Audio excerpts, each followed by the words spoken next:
They said a Chrysler 300C Touring UK spec was not the right platform for the Hot Wheels Legends build. I didn't listen. This is the current state of the project, and as you will see, I am not playing by anybody else's rulebook. People talk about blueprints and plans, and I say the plan is exactly where things start to go wrong. At Gunslinger Speed Shop, I don't do plans, because if you have no plans, then nothing can go wrong. That's when true imagination comes out to play. I'm here to build something, not to push paper. I started with the logistics, stripping the car down to its soul. A massive shout out to JP Windshields for getting the glass out. The front windscreen was an absolute nightmare headache, and it had to be sacrificed.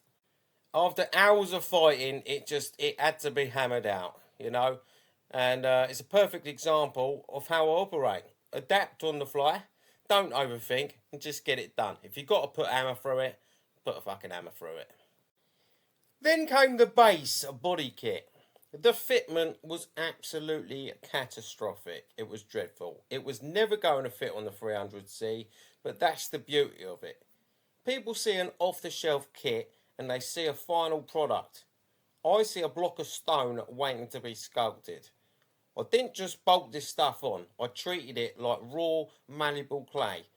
I chopped, extended and fused the splitter, bumpers, side skirts, moulded them all into the original body lines until they were seamless, one of a kind and completely unique to the chassis.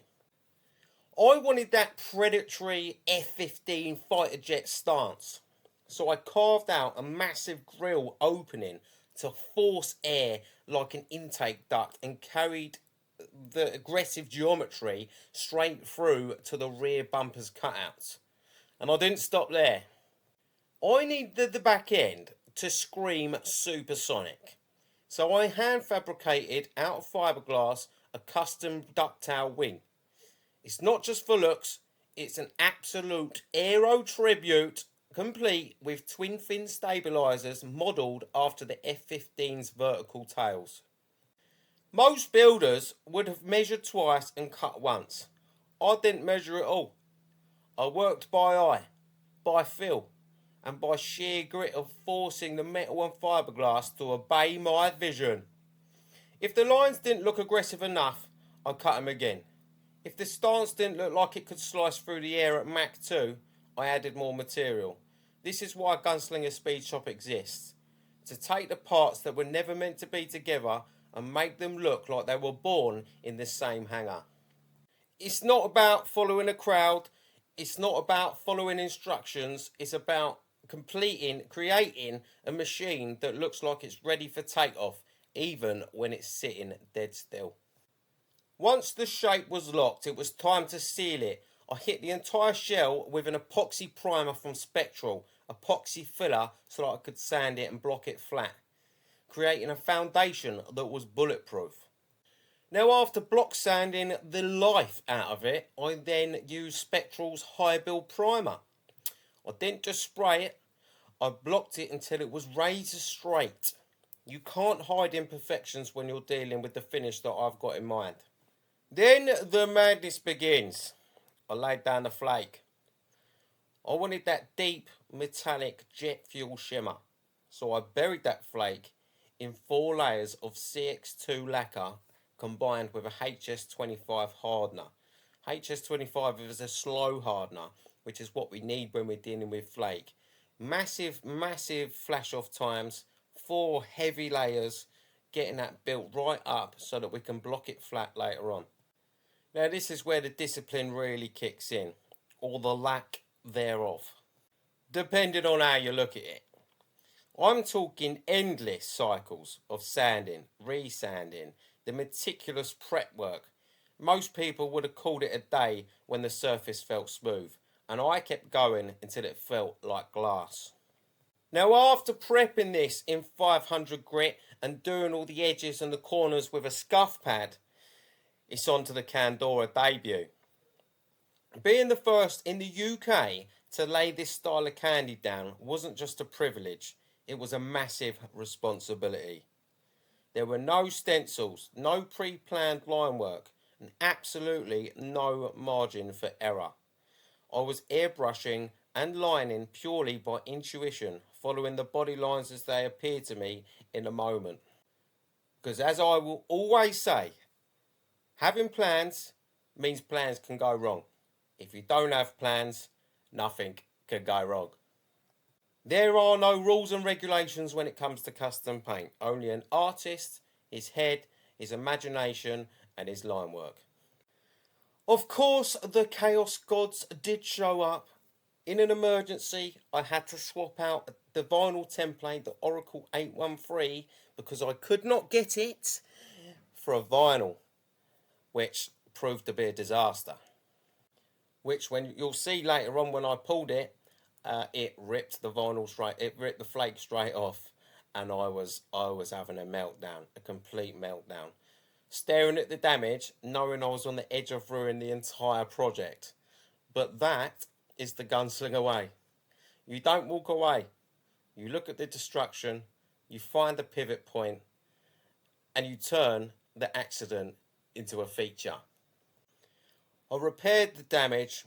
I re-lacquered with another 3-4 coats of CX2, blocked it all back down again with 500 grit, and finished off with grey scuff and a flow coat. It weren't planned, but the result is even deeper and more aggressive than anyone had planned. Now, for the paint. I am incredibly proud to announce that I was the first person in the UK to ever get my hands on the new Candora range from Custom Paints. A massive thank you to the team at Custom Paints for partnering with me on this. They knew I was the right builder to push these products to the absolute limit. But I didn't want to just use the paint. I wanted to push the boundaries of what a candy job can look like. I decided to attempt a split candy job, a two-tone visual nightmare, split dead centre down the car. We're talking emerald panels layered with a deep green candy on one side and a vibrant fuchsia panels on the other side with intense pink candy over the top, creating that ghosted effect within the panels to add that secret little extra touch. Now, I would have liked to go harder, but we have to keep in mind that this car potentially is being scaled down to a 164 size car. So the more intricate it is, the harder that will be to do.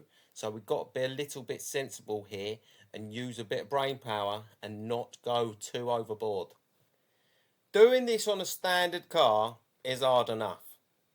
But doing this build on a complex custom air intake geometry that I've fabricated is a total thing of nightmares. One wrong move with the overlap, one inconsistent pass with a gun, and the whole thing falls apart. It requires absolute focus. This was entirely freehand. No stencils, no pre-planned line work, just me, the airbrush, and the flow of the moment. I had to chase the depth of the colour across every panel transition, ensuring the emerald didn't bleed into the other side. The candy sat perfectly even across those aggressive moulded body lines. It was stressful. It was exhausting. 20-hour days absolutely murdered me. And it was the kind of challenge that only the Gunslinger takes on. People ask me why I work like this. Why take a Chrysler 300C, a car that's already heavy, complex, and turn it into a fighter jet with a split candy paint job that might fail at any second? Why put yourself through that stress? The truth is, if I knew exactly how it was going to turn out, if it was easy, if there was a plan to follow, if it made sense, then I wouldn't bother building it. When you follow a plan, you're just executing someone else's imagination. When you have no plan, you're the artist. But let's be clear, this path does have a price. It's not all sunshine and roses and perfect paint. It's about the absolute soul-crushing meltdowns, mental attacks, Like when I pulled the vinyl off and tore the flake off my base coat, that wasn't just a setback. That was a moment where the entire project looked like it was a complete write off. I sat there in silence. I went and punched a couple of walls, come back, stared at the ruined panel, questioning why I ever started this. But that's when you learn who you are as a custom car builder.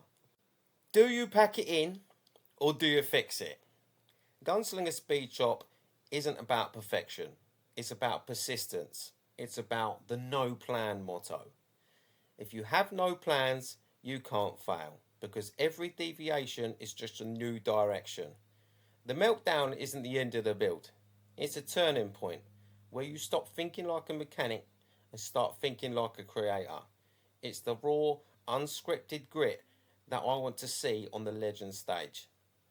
I don't just want a car that looks good, I want a car that tells a story of every long night, every sleepless night, every failed template, every moment I refused to give up, on the brink of tears. I'm not just building a car, I'm building a fucking legacy, one mistake at a time. Once the airbrushing and stuff was locked in, the surface still needed that final level of depth, and we needed to bury the line work. So, I did a full flow coat. I used a 500 grit on a DA on all of the large flat panels, and then used a grey scuff for all of the edges. This took absolutely ages. Absolutely ages. But this isn't about just making it shiny. It's about levelling the entire landscape of the paint. By flow coating, I'm effectively melting the layers together, removing those harsh edges where the line works meets the base, and creating a perfectly flat, distortion-free surface. It's the difference between a car that looks good from 10 feet away and the car that looks like it's dipped in glass when you're standing right over it. It's tedious, it's absolutely mind-destroying, but it's the final step that separates a street car from a Hot Wheels Legends contender. Before we take this thing outside, we have to look at the work here in the booth. Under these lights, there is nowhere to hide. You see every line, every imperfection, every reflection, and the transition of that split candy. The way the green meets the pink, it's crisp. This is where the discipline of the flow coat truly shines. It isn't just about paint, it's a mirror. Walking around the car now, you can see how those custom moulded air ducts, the twin fin rear wing integrate into the body. Everything is locked in, sealed, and ready to face the world. This is the Gunslinger standard, perfected under the glow of the booth, where you cannot run away from your demons. If there is an imperfection, you will see it. It will find you, and it will haunt you. People look at a finished car and they see the result. They don't see the 4, 5, 6 layers of lacquer. They don't see the hours upon hours and sleepless nights of block sanding until your fingers are numb and bleeding. They don't see at 3 a.m. where the sandpaper starts to feel like an extension of your own hand.